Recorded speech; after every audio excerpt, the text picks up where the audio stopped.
Hello students, स्वागत है आपका हमारे channel DNS day night study में। तो मैं श्रद्धा उपाध्याय आज फिर से आप लोग के लिए लेकर आ गई हूँ कि हम लोग लास्ट क्लास में क्या पढ़ रहे थे, असेक्सुअल रिप्रोडक्शन के बारे में हम लोग यहाँ पे पढ़ रहे थे। एक इंट्रोडक्शन मैंने दे दिया था। आगे इसी चीज़ को कंटिन्यू करते हुए हम इसके डिफरेंट टाइप्स को भी पढ़ लेते हैं। लास्ट क्लास में मैंने जाते जाते आप लोग को बताया था कि हाँ, हम लोग नेक्स्ट क्लास में हम लोग इसके टाइप्स के बारे में और बहुत सारे इंटरेस्टिंग फैक्ट्स भी इसके अंदर हम लोग देखेंगे। तो आइए शुरू करते बिना देरी के। तो यहाँ पे हमने लास्ट क्लास में देखा था कि असेक्सुअल रिप्रोडक्शन के मिलते जुलते एपोमिक सिस्टम्स क्या होते हैं, विंकलर ने एपोमिक सिस्टम को कब सजेस्ट किया था। उसके अलावा हम लोग ने इसके डिफरेंट मोड्स ऑफ रिप्रोडक्शन को ये सब भी आगे कंटिन्यू करेंगे। तो ये इतनी चीज़ें हमने देख ली थी। तो आइए शुरू करते हैं आगे के सेक्शन को। यहाँ पे कुछ चीज़ें और जानते रहेंगे असेक्सुअल रिप्रोडक्शन के बारे में। जैसे कि अब हम लोग बात करते हैं थोड़े से लोअर ऑर्गेनिजम्स पे आ जाते हैं, क्योंकि हमें पता है कि आर.एच. विटेकर ने 5 किंगडम क्लासिफिकेशन दिया था, जिसमें मोनेरा आते हैं, प्रोटिस्टा आते हैं, फंजाई आते हैं, प्लांट्स आते हैं और एनिमल्स आते हैं। उन एनिमल्स में हम भी आते हैं। तो यहाँ पे ये जो कैटेगरी है प्रोटिस्टा की और मोनेरा की, इन ऑर्गेनिजम्स के अंदर भी असेक्सुअल रिप्रोडक्शन देखने को मिलता है। तो उनसे भी रिलेटेड टर्म्स को देखते हैं। तो यहाँ पे है कि in Protista and monerans the organisms और द पेरेंट सेल, या तो बोल दीजिए ऑर्गेनिज्म है या तो सिंपली बोल दीजिए कि पेरेंट सेल जो भी है वो डिवाइड करते हैं 2 पार्ट्स में, ठीक है। और इससे ये क्या मिलता है, एक नया इंडिविजुअल को ये जन्म देते हैं, एक नया इंडिविजुअल राइज होता है। दस इन दीज ऑर्गेनिजम्स, जैसे कि मोनेरा की बात करें तो हमारे दिमाग में सबसे पहले क्या आता है, बैक्टीरिया आता है। तो बैक्टीरियल सेल्स की बात करें तो इसमें असेक्सुअल रिप्रोडक्शन देखने को मिलता है। कुछ प्रोटिस्टा की बात करें, प्रोटिस्टा का एग्जाम्पल फटाफट से क्या बताएंगे, बताएंगे आप लोग। यहाँ पे अमीबा है, हमारे पास पैरामीशियम है, यूग्लेना है। तो ये सब आपके प्रोटिस्टा के अंदर आते हैं। इसमें भी बहुत सारे क्लासिफिकेशन है। कभी क्राइसोफाइट्स देख लिया, कभी डायनोफ्लैजिलेट्स देख लिया, कभी आपने यहाँ पे और क्या आता है, क्राइसोफाइट्स, डायनोफ्लैजिलेट्स, यूग्लिनोइड्स आता है, स्लाइम मोल्ड्स आते हैं और प्रोटोजोअन्स आते हैं। तो इतनी कैटेगरी तो आपको प्रोटिस्टा के अंदर देखने को मिलती है। तो यहाँ पे अगर हम ये चीज देखें तो इसमें ये दिया हुआ है कि इन ऑर्गेनिजम्स में cell division is itself a mode of reproduction, ठीक है। तो यहाँ पे अगर देखें तो ये इनकी बॉडी सिंपली क्या करती है भाई, कि अपने सेल को डिवाइड कर देती है और 2 नए सेल्स बना देती है। अब भाई यहाँ पे कोई फ्यूजन हो रहा है, नहीं हो रहा है। तो कोई जब फ्यूजन हमें देखने को ही नहीं मिलेगा तो हम कह सकते हैं ना कि ये एक तरह का असेक्सुअल रिप्रोडक्शन है। तो यहाँ पे भी इनकी बॉडी में यही होता है कि सिंपली कोई बॉडी है, जैसे कि हमने यहाँ पे बना लिया अमीबा है ना। तो यहाँ पे अगर हम अमीबा की बात करें तो जैसे देखिए ये अमीबा की बॉडी है, इसके बॉडी में हम कह सकते हैं कॉन्ट्रेक्टाइल वैक्यूल वगैरह भी पाया जाता है, मूवमेंट वगैरह में हेल्प करता है, ठीक है। तो ये अमीबा की बॉडी है। तो हमें पता है, बहुत बेसिक क्लास से पढ़ते आ रहे हैं, क्लास 10 से पढ़ते आ रहे हैं असेक्सुअल रिप्रोडक्शन में, कि amoeba shows a kind of binary fission. तो ये एक तरह का सेल डिवीजन ही तो हुआ। बाइनरी का मतलब होता है 2।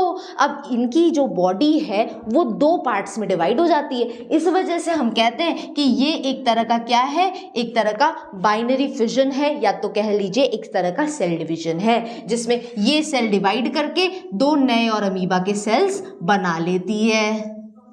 तो ये एक लंबा प्रोसेस होता है, 3-4 स्टेप्स में ये होता है कि थोड़ी सी बॉडी पहले इलोंगेट करती है, उसके बाद न्यूक्लियस का भी तो डुप्लीकेशन होगा, तब जाके बॉडी दोनों अलग होगी। क्योंकि एक सेल बिना न्यूक्लियस के क्या सर्वाइव करेगा, नहीं करेगा। तो इसीलिए ज़रूरी है ये चीज़ देखना। तो ये कह सकते हैं कि ये जैसे कि मोनेरा की बात हो गई, जैसे प्रोटिस्टा की बात हो गई, इसमें जो मोड ऑफ रिप्रोडक्शन है वो एक तरह का सेल डिविजन का मेथड है, जिसमें हम बाइनरी फिजन देखते हैं, जिसमें हम मल्टीपल फिजन देखते हैं। अब बात मल्टीपल फिजन की आई है तो जरा ये बता दीजिए कि मल्टीपल फिजन का एग्जाम्पल क्या होगा। मल्टीपल फिजन के एग्जाम्पल्स में आ जाते हैं हमारे पास प्लाज्मोडियम।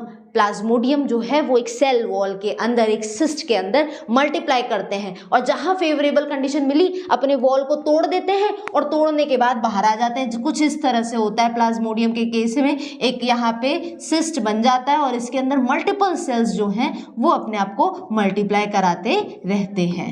तो कुछ इस तरह से हमें इसमें देखने को मिलता है। जब ये फेवरेबल कंडीशन मिलती है तो अपने आप ये जो आपको डबल लेयर्ड वॉल दिख रही है ये टूट जाती है और इसके अंदर से बॉडीज जो है वो बाहर आ जाती है। इसका सबसे अच्छा एग्जाम्पल है क्लेमाइडोमोनास। क्लेमाइडोमोनास इसी तरह से असेक्सुअल रिप्रोडक्शन शो करते हैं। अब जरा क्लेमाइडोमोनास पे आए हैं तो ये भी बता दीजिए कि क्लेमाइडोमोनास जो होते हैं वो यहाँ पे कौन सी टाइप के एल्गी के अंदर आते हैं। क्लेमाइडोमोनास एक तरह के ग्रीन एल्गी हैं, याद रखेंगे इन चीज़ों को।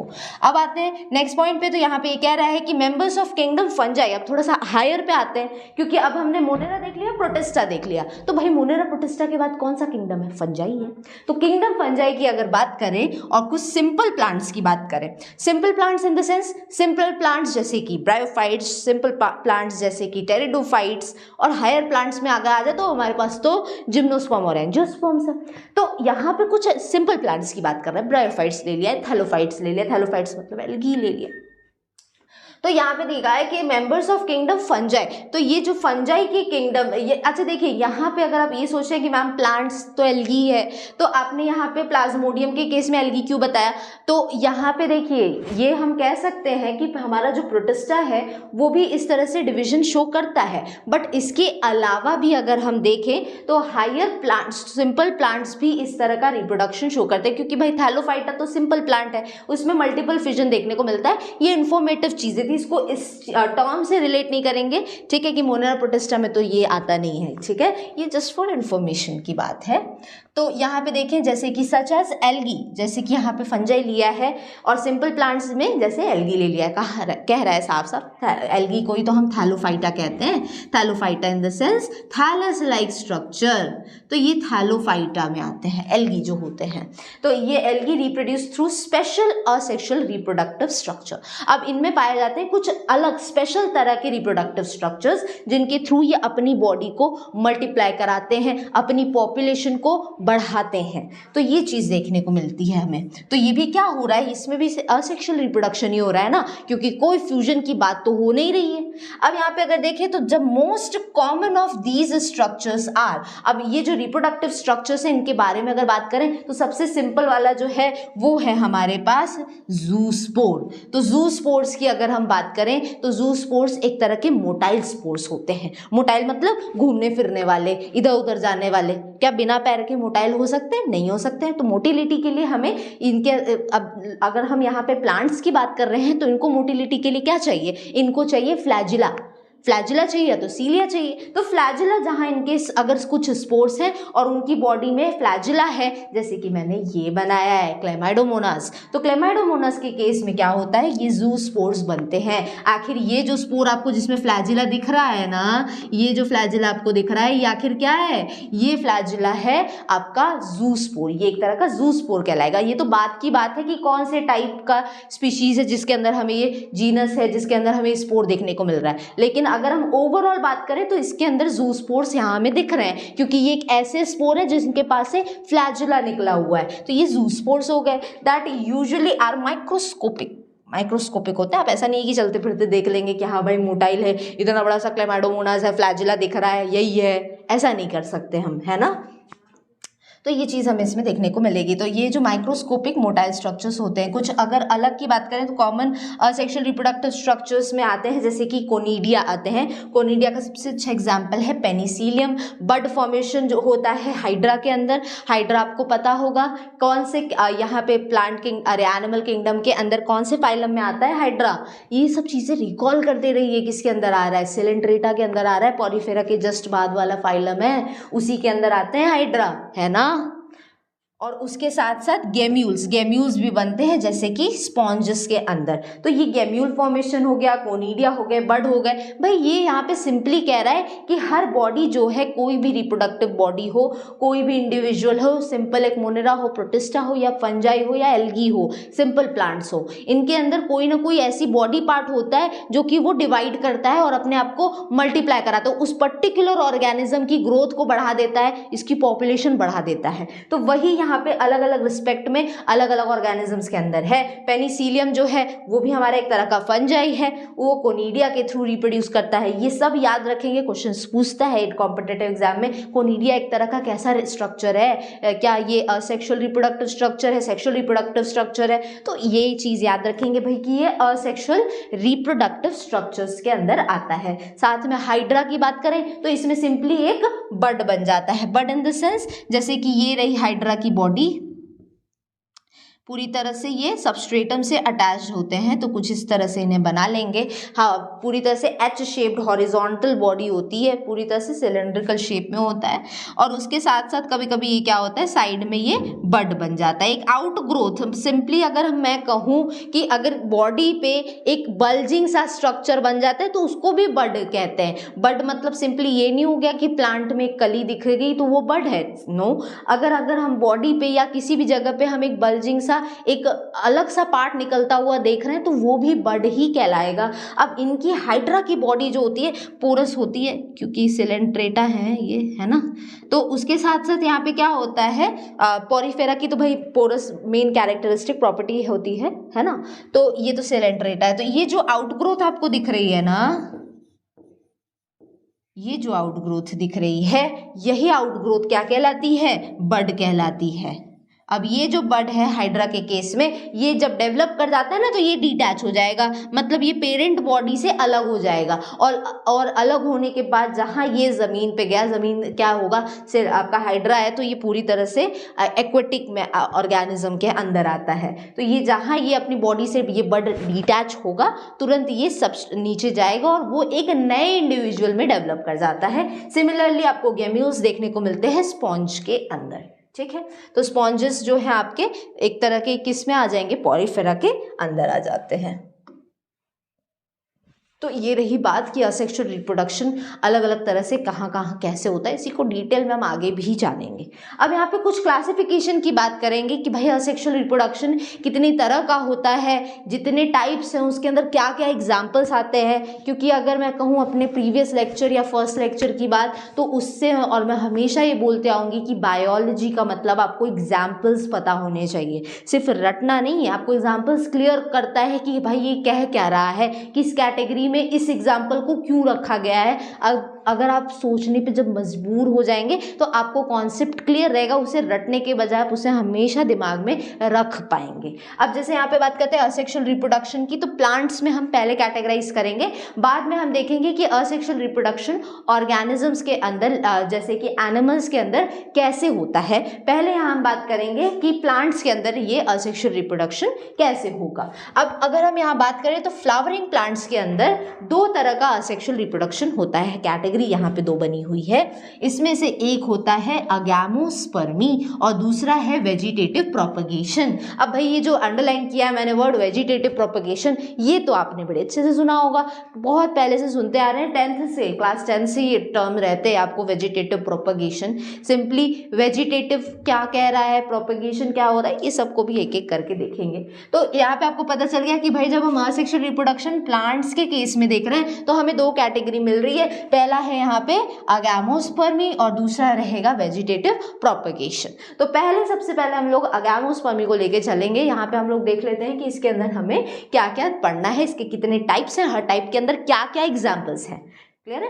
तो अगैमोस्पर्मी की बात करें तो ये सिंपली यहाँ पे क्या होता है, किस चीज़ का फॉर्मेशन होता है, एक एम्ब्रियो का। देखिए हम जब असेक्सुअल रिप्रोडक्शन पढ़ रहे हैं ना तो हमारा, देखिए बात सेक्सुअल रिप्रोडक्शन हो या असेक्सुअल रिप्रोडक्शन हो, सबका ऑब्जेक्टिव तो यही है कि वो एक नया इंडिविजुअल बनाए, बस तरीके अलग अलग हैं। असेक्सुअल रिप्रोडक्शन है तो एक ही सिंपल एक पेरेंट बॉडी होगी, उसी से अलग अलग पार्ट से नया नया बॉडी बनेगा और वो बॉडी एक नया इंडिविजुअल में कन्वर्ट हो जाता है।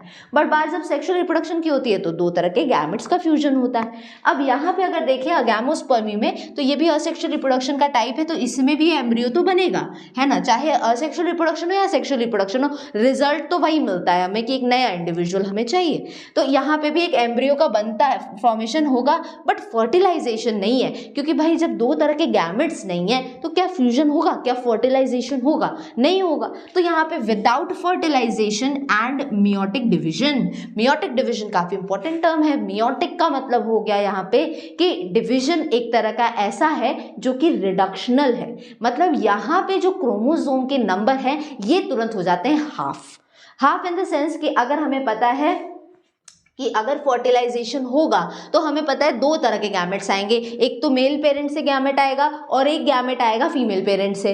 अगर हम ह्यूमंस की बात करें तो अगर मेल के थ्रू हमें जो गैमेट मिलता है that is sperm, and females के थ्रू जो गैमेट बनता है उसे कहते हैं हम ओवा या तो कह लीजिए एग। अब हमें पता है हम इंडिविजुअल्स में कितने क्रोमोसोम हैं, 23 पेयर में क्रोमोसोम्स हैं। अब 23 पेयर यहाँ से आ रहा है, 23 पेयर यहाँ से आ रहा है और दोनों फ्यूज कर रहा है और बन रहा है एक जाइगोट। लेटर ऑन यही जाइगोट बन जाता है क्या, एम्ब्रियो बन जाता है। बट यहाँ पे क्या हो रहा है, फर्टिलाइजेशन है नहीं, है ना, तो जाइगोट बनेगा नहीं। अब जाइगोट बनेगा नहीं तो ये n नंबर में chromosome, n is equal to यहाँ 23 पेयर है हमारा, क्योंकि हम ह्यूमंस का एग्जाम्पल लेकर चल रहे हैं। तो यहाँ पे अगर हम ये दोनों 23 पेयर एक साथ आए तो जाइगोट में तो 46 पेयर हो जाएंगे। तो क्या हम इंडिविजुअल्स में 46 पेयर क्रोमोसोम्स हैं? है, ऐसा तो है नहीं। तो इस वजह से यहाँ पे क्या होता है, जब फर्टिलाइजेशन होगा ही नहीं, क्योंकि हम असेक्सुअल रिप्रोडक्शन की बात कर रहे हैं, तो क्या मियोसिस होगा, क्या क्रोमोसोम्स को हाफ करने की जरूरत पड़ेगी? क्योंकि अगर दोनों तरफ से क्रोमोसोम्स आते हैं तो जाइगोट में यहाँ पे 2n क्रोमोसोम बन जाते हैं, बट हमारे बॉडी में भी तो n नंबर में क्रोमोसोम है। इसका मतलब है कि जब जाइगोट में डबल नंबर क्रोमोसोम का हो जाता है ना तो उसको तुरंत हाफ कर दिया जाता है, और हाफ करने से वापस से क्रोमोसोम अपने ओरिजिनल नंबर में आ जाता है। जितना पेरेंट्स में क्रोमोसोम नंबर उतना ही ऑफस्प्रिंग्स या दूसरी जनरेशन में भी क्रोमोसोम उतना ही होता है। तो डिफरेंस तो नहीं आता है, क्यों? क्योंकि ये मियोटिक डिवीजन होता है। अब यहाँ पे हम असेक्सुअल रिप्रोडक्शन देख रहे हैं तो एम्ब्रियो तो बिना फर्टिलाइजेशन के बन रहा है, तो क्या मियोसिस की जरूरत पड़ेगी ही नहीं, रिडक्शन डिवीजन की जरूरत पड़ेगी ही नहीं। तो वही चीज यहाँ होती है। और उसके अलावा it means the plants belonging to this category propagate through seeds. ये कहने का मतलब है यहाँ पे कि जो प्लांट्स इस मेथड के थ्रू, अगैमोस्पर्मी के थ्रू ये यहाँ पे जब रिप्रोड्यूस करते हैं या नई बॉडी बनाते हैं तो ये सीड से तो जन्म लेती है, सीड से ही डेवलपमेंट होगा, लेकिन एम्ब्रियो जो फॉर्मेशन है उसमें ना तो मियोसिस होगा और ना ही सिंगैमी होगा। तो सिंगैमी का मतलब सिंपल लैंग्वेज में समझे तो फर्टिलाइजेशन, तो फर्टिलाइजेशन नहीं होगा। सिंगैमी हम स्पेसिफिकली जब एग सेल जो होता है ना, ये प्लांट के केस में देखने को हमें मिलता है, जो एग सेल है ये जब यहाँ पे मेल गैमेट से फ्यूज करता है, मेल गैमेट आपके पॉलन ग्रेन के अंदर पाए जाते हैं, 2 मेल गैमेट होते हैं, तो सिंपली समझ लेंगे कि जो मेल गैमेट एक्स सेल से जब एक साथ फर्टिलाइजेशन करता है तो उस प्रोसेस को नाम देते हैं हम सिनगैमी। अब ये आपको ह्यूमंस में ये टर्म नहीं देखने को मिलेगा, ह्यूमंस में सिंपली हम कॉपुलेशन टर्म यूज करते हैं या तो कह सकते हैं फर्टिलाइजेशन हो रहा है। तो कहने का मतलब ये है कि अगैमोस्पर्मी में यहाँ पे एक नए इंडिविजुअल का फॉर्मेशन तो होगा, एक नए एम्ब्रियो का फॉर्मेशन तो होगा, लेकिन ना तो इसमें फर्टिलाइजेशन होगा ना ही मियोसिस होगा। फर्टिलाइजेशन का ही दूसरा नाम यहाँ पे दे दिया है सिंगैमी। तो मतलब ना तो सिंगैमी होगी और ना ही मियोसिस होगा। भाई सिंगैमी हुआ ही नहीं तो मियोसिस क्यों होगा, है ना। तो यही डेफिनेशन है अगैमोस्पर्मी। अब यहाँ पे हम नेक्स्ट बात करें तो हमारे पास है टाइप्स ऑफ अगैमोस्पर्मी। तो टाइप्स की अगर हम बात करें, अब इसके थोड़े से डिटेल में जाएंगे, हम थोड़ा सा अंदर जाना चाहेंगे। तो ये टाइप्स में देखें अगर अगैमोस्पर्मी के, तो इसमें हमें कुछ 3 टाइप के यहाँ अगैमोस्पर्मी देखने को मिलते हैं। पहला है डिप्लोस्पोरी, दूसरा है एडवेंटिव एम्ब्रियोनी और तीसरा है एपोस्पोरी। ये 3 टाइप आपके अगैमोस्पर्मी के अंदर आते हैं। तो इनको भी हम एक एक करके देखेंगे कि इसके अंदर हमें क्या देखने को मिलता है।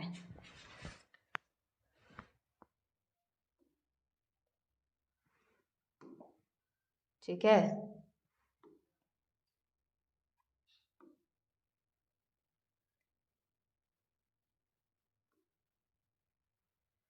तो अब यहाँ पे हम लोग देख लेंगे टाइप्स ऑफ अगैमोस्पर्मी।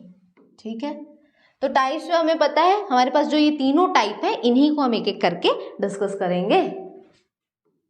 ठीक, चलिए तो देख लेते हैं इसमें हम क्या क्या डिटेल में अच्छे से देखेंगे। अब टाइप्स ऑफ अगैमोस्पर्मी में हमारा सबसे पहला टॉपिक आता है डिप्लोस्पोरी। डिप्लोस्पोरी पढ़ेंगे और उसके अलावा कुछ मैं आपको यहाँ पे नोट से बताऊंगी, उसके साथ हम दूसरा टाइप भी पढ़ेंगे एडवेंटिव एम्ब्रियोनी। उसके बाद हम देखेंगे एपोस्पोरी। उसके बाद हम इंट्रोड्यूस कराएंगे व्हाट इज वेजिटेटिव प्रोपगेशन, क्या होता है वेजिटेटिव प्रोपगेशन, क्योंकि हमें पता है ये 4 टाइप्स हैं। तो पहले हम लोग यहाँ पे अगैमोस्पर्मी के जितने टाइप्स हैं उनको पहले हम देख लेते हैं। क्लियर है? तो यहाँ पे देख लेंगे अगैमोस्पर्मी के अंदर पहला टाइप डिप्लोस्पोरी। डिप्लोस्पोरी क्या होता है? डिप्लो का मतलब 2 हो गया, ठीक है। अब यहाँ पे देख लेते हैं इस मेथड के अंदर होगा क्या। इस मेथड के अंदर जो हमारा आर्चीस्पोरियम है ये डिफ्रेंशिएट करता है और बनाता है एक मेगास्पोर मदर सेल। बहुत सारे टर्म्स आ रहे हैं नए नए, तो सबका कॉन्सेप्ट क्लियर होना चाहिए। तो but this megaspore mother cell ये क्या होता है, डायरेक्टली एम्ब्रियो सैक बनता है बिना मियोसिस के। अब देखिए यहाँ पे एक चीज तो कॉमन मिलेगी। अब हमने पढ़ लिया है अगैमोस्पर्मी होता क्या है। इसमें एम्ब्रियो बनेगा बट ना तो फर्टिलाइजेशन होगा मतलब सिंगैमी होगा और ना ही मियोसिस होगा। तो इसके जितने भी आप टाइप्स पढ़ने वाले हैं ना उसमें ये बेसिक चीज तो आपको हमेशा मिलने वाली है कि मियोसिस के बिना होगा, मियोसिस के बिना होगा, एम्ब्रियो बनेगा बट मियोसिस के बिना होगा। तो बेसिक तो यही चलता रहेगा चाहे आप कितने भी इसके टाइप्स पढ़ें, है ना। तो जो बेस रहेगा, क्योंकि भाई इस कैटेगरी के अंदर के ये सब कैटेगरी हैं तो उनसे कुछ तो तालमेल होगा, कुछ तो अब सिमिलैरिटीज आपको देखने को मिलेगी, है ना। तो ये डिप्लोस्पोरी में क्या होता है, ये जो मेथड है इसमें आर्चीस्पोरियम। अब यहाँ पे क्या होता है, 2 तरह के बॉडी होती है प्लांट बॉडी में देखने को मिलता है। एक ऐसी प्लांट बॉडी का ब्रांच होता है जो कि मेल गैमेट बनाता है और एक ऐसी प्लांट बॉडी का ब्रांच होता है जो कि फीमेल गैमेट बनाता है। अब यहाँ पे आर्चीस्पोरियम जो है वो एक फीमेल ब्रांच को या एक फीमेल बॉडी को रिप्रेजेंट करता है। अब आप ये सब टेक्निकल टर्म्स जानते रहेंगे, जैसे टर्म आ गया आपको एंथेरिडियम। अब इसमें देखिए क्या छुपा हुआ है, टर्म एंथर छुटा हुआ है ना, छुपा हुआ है सॉरी। तो यहाँ पे एंथेरिडियम जो टर्म है वो बता रहा है कि ये तो भाई साफ साफ समझ में आ रहा है कि मेल रिप्रोडक्टिव पार्ट है या तो मेल जो है वो बॉडी है, ब्रांच बॉडी, जिससे ये गैमेट्स आपको मिलने वाले हैं, मेल गैमेट्स। एंथर मिलेगा, पॉलिन ग्रेन मिलेगा, पॉलिन ग्रेन बेसिकली इसके अंदर मिलता है। तो एंथेरिडियम जो हो गया ये मेल बॉडी हो गई।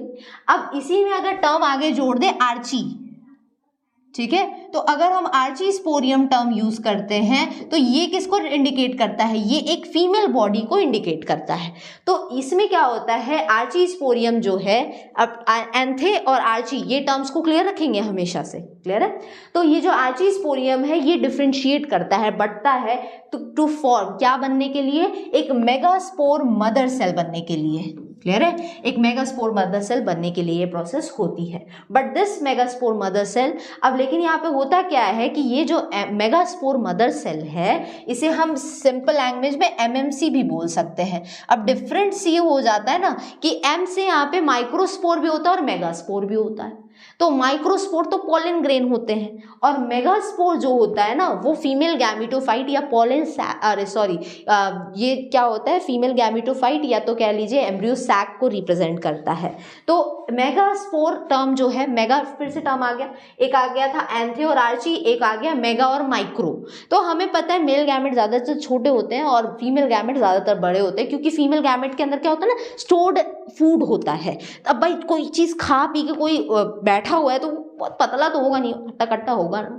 तो इसी वजह से फीमेल गैमेट जो होता है ना वो हमेशा बड़े और मोटे होते हैं, क्योंकि भाई उनके अंदर स्टोर्ड फूड होता है, क्योंकि वही आगे चल के या तो फ्रूट बनेगा या तो एक नया बेबी बनेगा, तो उसके अंदर पहले से खाना पीना होना चाहिए ना, तभी ना डेवलपमेंट होगा। बिना नरिशमेंट के डेवलपमेंट प्रॉपर नहीं हो सकता।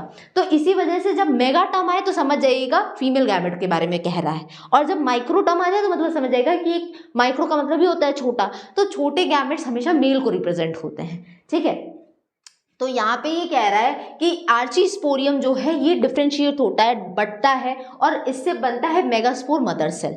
अब ये जो मेगास्पोर मदर सेल है ये अभी मेगास्पोर बना नहीं है, लेकिन इस सेल की खासियत ये है कि ये जो नाम रहता है उसी से वो चीज़ डेवलप होती है। अब मेगास्पोर मदर सेल टर्म आ गया तो मतलब इससे क्या बनेगा, इससे बनेगा आपका मेगास्पोर, ठीक है, तो मेगास्पोर का फॉर्मेशन होता है। अगर यही एमएमसी माइक्रोस्पोर मदर सेल होता तो यहाँ पे माइक्रोस्पोर्स बनते, मतलब पॉलन ग्रेन्स का फॉर्मेशन होता, ठीक है। तो यहाँ पे क्या हो रहा है कि ये जो आर्चीस्पोरियम है ये मेगास्पोर मदर सेल बना रहा है, और ये मेगास्पोर मदर सेल जो होता है वो डायरेक्टली डिवाइड होके डायरेक्टली क्या देता है, किसको जन्म देता है, एक एम्ब्रियो सैक बनाता है। मैंने बताया ना, एम्ब्रियो सैक कह लीजिए, तो वो चीज़ यहाँ पे बनेगी। तो एम्ब्रियो सैक का फॉर्मेशन यहाँ पे होता है डायरेक्टली इनडायरेक्टली। पहले आर्चीस्पोरियम आया, वो डिवाइड हुआ तो मेगास्पोर मदर सेल बना, और यही मेगास्पोर मदर सेल डायरेक्टली यहाँ पे क्या बना दिया, यहाँ पे ये एम्ब्रियो सैक बना दिया। बट मियोसिस के बिना ये प्रोसेस हुई है, क्लियर है। तो ये मियोसिस के बिना होगी, मतलब बिना रिडक्शन डिवीजन के ये प्रोसेस देखने को हमें मिलेगी। अब यहाँ पे ये जो एम्ब्रियो सैक है ये तो पूरी तरह से क्या होता है, डाइप्लॉइड होता है। ऑब्वियस सी बात है भाई, यहाँ पे मियोसिस तो हुआ नहीं। अब मैंने आपको एग्जांपल दे दिया है कि अगर ह्यूमंस की बात होती है तो जाइगोट जब बनता है तो 2n कंडीशन आती है, n number of chromosome male से, बाकी n number of chromosome female से, तो n + n 2n होगा। लेकिन तुरंत वहाँ मियोसिस होती है। अब हम एगैमोस्पर्मी पढ़ रहे हैं, उसके अंदर के टाइप्स पढ़ रहे हैं, तो मियोसिस तो होगा नहीं, फर्टिलाइजेशन तो होगा नहीं। तो इसी वजह से जो एम्ब्रियो सैक बनता है डेवलपमेंट से पहले आर्चीस्पोरियम डिवाइड किया, एमएमसी, फिर मियोसिस हुआ नहीं और तुरंत बन गया एम्ब्रियो सैक। तो ये एम्ब्रियो सैक कैसा होगा, डाइप्लॉइड होगा, 2n कंडीशन में होगा, और ये and a diploid embryo is formed. अब इस एम्ब्रियो सैक से क्या बनता है, डाइप्लॉइड एम्ब्रियो बनता है, और यही एम्ब्रियो जो होगा ये फॉर्म होता है बिना फर्टिलाइजेशन के। अब भाई मैंने बोला ना, ये दो चीज़ आपको हर जगह मिलेगी, हर दूसरे कदम पे मिलेगी। फर्टिलाइजेशन नहीं होगा, यहाँ पे मियोसिस नहीं होगा, फर्टिलाइजेशन नहीं होगा, मियोसिस नहीं होगा, तो इसको दिमाग में बैठा लेंगे। तो अब यहाँ पे क्या हो रहा है, ये जो एम्ब्रियो सैक है वो भी डाइप्लॉइड है, तो वो क्या बनाएगा, एक डाइप्लॉइड एम्ब्रियो बनाएगा। अब ये जो डाइप्लॉइड एम्ब्रियो है ये बिना फर्टिलाइजेशन के बनता है, किससे, एक डाइप्लॉइड एग से, diploid egg of this embryo sac. अब जरा यहाँ पे थोड़ा सा डिटेल में जाएंगे, भाई एम्ब्रियो सैक है क्या, दिखता कैसा है। ये पाया जाता है ना ओव्यूल के अंदर, सॉरी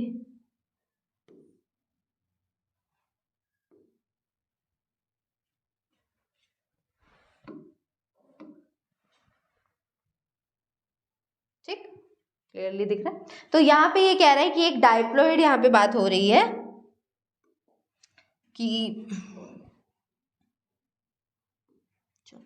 तो यहाँ पे ये बात हो रही है कि ये जो आपका है ये एम्ब्रियो सैक जो होता है ना, ये आपके ओव्यूल के अंदर पाया जाता है। सबसे बाहर ओवरी होता है प्लांट बॉडी में, और उसी ओवरी को हम ज़्यादातर खाते हैं क्योंकि हम ओवरी फ्रूट को बोलते हैं।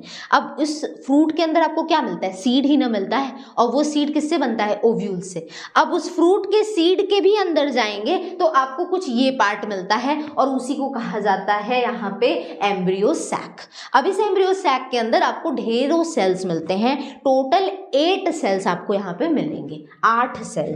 तो 8 सेल जो होता है उसमें से यहाँ पे क्या होता है,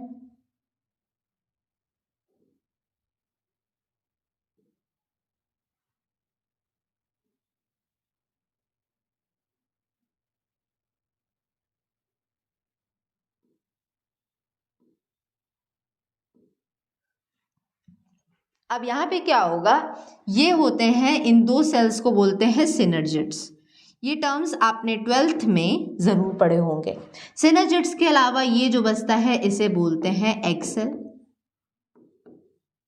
और ये जो तीनों सेल्स दिख रहे हैं नीचे इन्हें कहा जाता है एंटीपोडल सेल्स। इनके बारे में कैसे ये बनते हैं, क्या इस कंडीशन को बोलते हैं, ये हम आने वाले चैप्टर्स में देखेंगे डिटेल में। तो फिलहाल उतने डिटेल में अभी मैं नहीं जाऊंगी क्योंकि आने वाले चैप्टर्स में हमें फिलहाल इसे आराम से डिस्कस करेंगे, ठीक है। अभी फिलहाल जानते रहेंगे, मैंने बता दिया ना कि जो आप फ्रूट खाते हैं उसके अंदर जो सीड है उस सीड के अंदर जाएंगे तो आपको कुछ ये सेल की कंडीशन मिलती है, इसे एम्ब्रियो सैक बोलते हैं। अब जिस चीज़ का बोरा होगा अंदर वही ना होगा, तो सैक मतलब होता है बोरा। किसका है यहाँ पे बोरा, ये एम्ब्रियो सैक का है, तो अंदर क्या होगा, एम्ब्रियो ही ना मिलेगा। अब यहाँ पे क्या होता है ना, यही चीज़ यहाँ पे कह रहा है कि जो डाइप्लॉइड एम्ब्रियो है ना ये बनता है बिना फर्टिलाइजेशन के, लेकिन किससे बनता है, डाइप्लॉइड एग से। और ये एग आपको कहाँ दिख रहा है इस डायग्राम में, यहाँ दिख रहा है, ये जो पार्ट आपको दिख रहा है जो मैं शेड कर रही हूँ फिलहाल के लिए, ठीक है। तो ये जो पार्ट है ना जिसे मैंने एग लेबल भी किया है, ये डाइप्लॉइड एग ही क्या बन जाता है आगे चल के, ये बन जाता है डाइप्लॉइड एम्ब्रियो, ठीक है। और डाइप्लॉइड एम्ब्रियो बनता है, बट खास बात यह है कि फर्टिलाइजेशन होगा नहीं। और यहाँ पे this of the embryo sac के अंदर ये जो डाइप्लॉइड एग है ये बन जाता है। डाइप्लॉइड एग से आगे बन जाएगा डाइप्लॉइड एम्ब्रियो। अब ये जो डिप्लोस्पोरी है इसे डाइप्लॉइड पार्थेनोजेनेसिस भी बोलते हैं। तो इसका दूसरा नाम भी जानते रहेंगे कि डिप्लोस्पोरी को डाइप्लॉइड पार्थेनोजेनेसिस भी कहा जाता है। एग्जाम्पल्स पे खास फोकस रहेगा। तो एग्जाम्पल्स में अगर बात करें तो पार्थेनियम इसके अंदर आता है और टेराजैकम आता है। तो ये चीज़ें इसमें याद रखेंगे। ये दो ऐसे प्लांट बॉडीज़ हैं जिसके अंदर आपको ये कंडीशन देखने को मिलती है। पार्थेनियम एक तरह का घास है, आपको हर जगह ये जंगली होता है ऑब्वियसली, तो ये हर जगह आपको उगा हुआ मिल जाएगा अगल बगल। कभी भी आप कॉलोनी से भी बाहर निकलते हैं, ऐसे एरिया जहाँ पे डिफॉरेस्टेशन वगैरह नहीं होता है, घास बहुत बड़े बड़े होते हैं, वहाँ पे अक्सर आपको ये इस तरह के पार्थेनियम वाले घास ज़रूर मिल जाएंगे। एक बार सर्च करके ज़रूर देखेंगे। तो ऐसे प्लांट बॉडी के अंदर डिप्लोस्पोरी देखने को मिलता है। यहाँ पे पूरी तरह से एक एम्ब्रियो सैक बन जाता है, ठीक है। और एम्ब्रियो सैक जो होता है वो बिना एक मियोसिस के प्रोसेस के होता है, और आगे यही इसी के अंदर एक डाइप्लॉइड एम्ब्रियो बनता है, वो भी बिना फर्टिलाइजेशन के होता है इन द एग सेल। और अल्टीमेटली ये जो डाइप्लॉइड एम्ब्रियो है ये ना तो इसके अंदर मियोसिस होती है और ना ही इसके अंदर फर्टिलाइजेशन की प्रोसेस होती है। तो ये चीज़ भी इसके अंदर ध्यान देंगे हमेशा। अब यहाँ पे कुछ नोट्स की हम बात करते हैं। तो नोट्स के अंदर भी मैंने कुछ यहाँ पे पॉइंट्स आप लोग के लिए दिए हुए हैं। ये नोट्स ध्यान देंगे कि क्या क्या कह रहा है। बीच बीच में आपको कुछ टर्म्स हैं जो कि क्लियर होने चाहिए। अब इसमें आता है सबसे पहले पार्थेनोजेनेसिस। पार्थेनोजेनेसिस यहाँ पे क्या होता है, ये भी एक विदाउट फर्टिलाइजेशन वाली प्रोसेस है। यहाँ पे भी एम्ब्रियो ही बनेगा। तो in this process haploid egg cell, ये जो एग सेल दिख रहा है ना ऑफ द फीमेल गैमेटोफाइट, मैंने बताया ना यही जो एम्ब्रियो सैक है इसको फीमेल गैमेटोफाइट भी बोलते हैं। देखिए टर्म्स आपको बहुत सारे मिलेंगे बायो में, तो कंफ्यूज नहीं हो जाएंगे कि मैम अभी तो एम्ब्रियो सैक बोली थी, अभी फीमेल गैमेटोफाइट बोल रही हैं, क्या बता रही हैं। तो ऐसा नहीं है, यहाँ पे ये इसका दूसरा नाम है, ठीक है। तो ये जो है फीमेल गैमेटोफाइट जो है इसी को हम एम्ब्रियो सैक बोलते हैं। ये जो बोरा है ना एम्ब्रियो सैक का, इसी को फीमेल गैमेटोफाइट बोलते हैं। अब ये जो फीमेल गैमेटोफाइट है यही रिस्पॉन्सिबल होता है, ठीक है।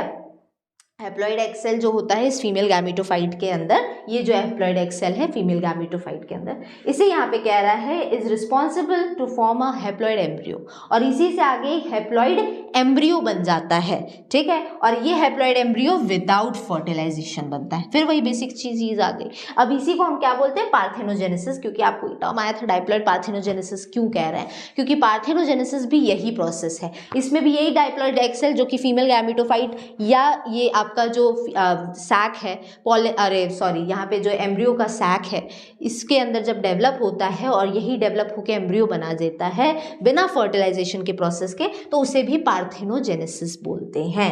अब इसी में एक टर्म और आता है नोट्स में आपके, एपोगैमी। तो एपोगैमी क्या होता है, एपोगैमी में देख लीजिए इसमें in this process any haploid cell, यहाँ पे एनी दे रहा है। देखिए अभी तक यहाँ स्पेसिफिक किया था, सबके सब एग सेल पे ही फोकस किए हुए थे जितने भी टाइप्स हमने पढ़े। डिप्लोस्पोरी भी देखा तो भी देखा ये एग सेल जो है ये डेवलप कर जाता है, एम्ब्रियो बनाता है without meiosis and fertilisation. Parthenogenesis भी देखा, उसमें भी यही चीज फॉलो हुई।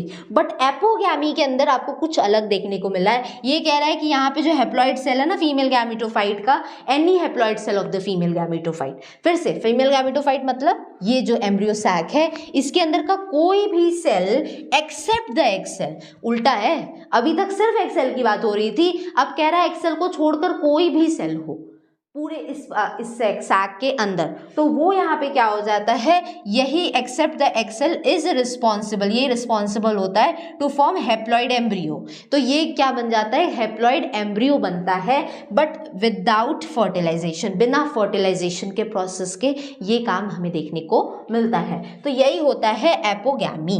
तो यहाँ पे कंडीशन है कि एग सेल को छोड़कर ये यहाँ पे कोई भी हैप्लॉइड सेल इस सैक के अंदर जब यहाँ पे पूरी तरह से हैप्लॉइड एम्ब्रियो बना लेता है तो उसे हम एपोगैमी बोलते हैं। पार्थेनोजेनेसिस और apogamy both are not included in agamospermy, ठीक है। ये ध्यान देंगे कि मैं ये टाइप में नहीं कंक्लूड कर रही हूँ, मैंने बताया ना कि मैं नोट्स आपको दे रही हूँ, कुछ टर्म्स जानते रहेंगे। अगैमोस्पर्मी के अंदर आपको 3 ही टाइप देखने को मिलेगा। पहला हो चुका है डिप्लोस्पोरी। अब आ जाते हैं हमारे दूसरे पे जो कि होगा एडवेंटिव एम्ब्रियोनी, और तीसरा होगा एपोस्पोरी, ठीक है। तो अभी देखिए यहाँ पे एपोगैमी मिला है। अब आप थर्ड टाइप जब इसका पढ़ेंगे ना एगैमोस्पर्मी का, तो कंफ्यूज मत हो जाइएगा, ये एपोगैमी है, वो एपोस्पोरी होगा। तो पहला टाइप हो गया क्लियर कि एगैमोस्पर्मी के अंदर डिप्लोस्पोरी क्या होता है। अब बाकी के दो और टाइप्स को देख लेते हैं, जिसमें आता है हमारे पास एडवेंटिव एम्ब्रियोनी और दूसरा आएगा एपोस्पोरी। ठीक है, इसे भी क्लियरली समझ लेते हैं।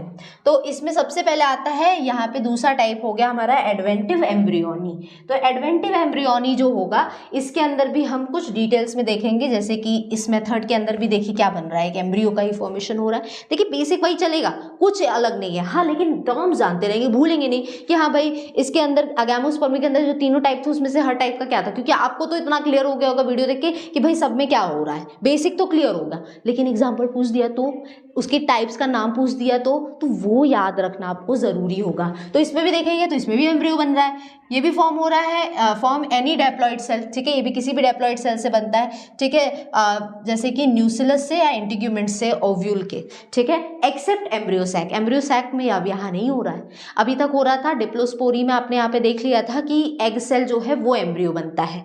ठीक है, विदाउट फर्टिलाइजेशन मियोसिस। यहाँ पे क्या हो रहा है कि यहाँ पे ये जो ओव्यूल के अंदर ये दोनों पार्ट्स ही यहाँ पे आगे चल के डेवलपमेंट करेंगे, एक्सेप्ट एम्ब्रियोसैक। पूरे एम्ब्रियोसैक को ही छोड़कर बाकी सेल का डेवलपमेंट होगा। तो कंडीशन यहाँ पे फिर थोड़ी सी अलग है।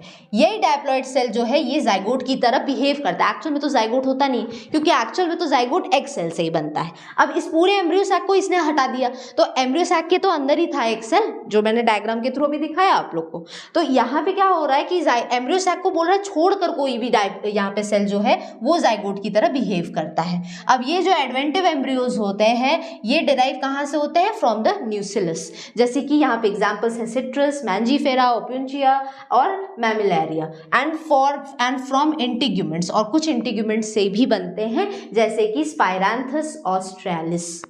ठीक है, तो ये चीज़ें आप इसमें एडवेंटिव एम्ब्रियोनी में याद रखेंगे। ठीक है, इसका डिटेल में मैं डायग्राम कैसा होता है ये आपको मैं आगे चल के बताऊंगी, इसके बारे में थोड़ा सा डिटेल में बताऊंगी कि एक्चुअल में ये होगा कैसे। ये होगा आपका ये, ठीक है, फीमेल गैमेटोफाइट, जिससे हम एम्ब्रियोसैक बोल रहे हैं, उसको छोड़ के हमें करना है, बोला है ना एक्सेप्ट एम्ब्रियोसैक। अब इसके बाहर यहाँ पे क्या होता है, आपको ये डायग्राम देखने को मिलेगा। ठीक है, तो इसके अंदर यहाँ पे इंटीग्यूमेंट्स आपको देखने को मिलेंगे। ठीक है, उसके अलावा आपको न्यूसिलस देखने को मिलेगा। तो न्यूसिलस देखेंगे, इंटीग्यूमेंट्स देखेंगे। इंटीग्यूमेंट्स यही है, प्रोटेक्टिव कवरिंग है। उसके अलावा एक और रीजन आपको इसके अलावा भी मिलेगा। ठीक है, उसी को हम लोग यहाँ पे न्यूसिलस भी बोलेंगे। तो इसके बारे में इसका डायग्राम क्या होगा, कैसे होगा, इसको मैं डायग्रामेटिक रिप्रेजेंटेशन से बता दूंगी, तो आपको ये कॉन्सेप्ट और क्लियर हो जाएगा कि एडवेंटिव एम्ब्रियोनी में हो क्या रहा है पहले। लेकिन इतना चीज़ आज दिमाग में रख के रखेंगे कि भाई इसमें क्या हो रहा है, एम्ब्रियोसैक को छोड़कर कोई दूसरा पार्ट यहाँ पे डेवलप करके एम्ब्रियो बनाने वाला है। ठीक है, जाइगोट की तरह ये बिहेव करेगा, बट एम्ब्रियोसैक को छोड़कर, इसको हम लोग छोड़कर देखेंगे बाकी चीज़ों को। ठीक है, तो वो मैं नेक्स्ट क्लास में आपको डायग्राम्स के थ्रू बताऊंगी। फिलहाल जितनी चीज़ें आपको बताई है, आई होप इतनी चीज़ें आपको क्लियर हो गई होगी। अगर कोई डाउट है तो पूछते रहेंगे। ठीक है, और कोशिश पूरी रहेगी कि हम आपको क्लियरली हर चीज़ समझा सकें, आपके अंदर कोई भी डाउट रह न जाए। ठीक है, तो आज के लिए इतना ही रहने देंगे। ठीक है, थैंक यू।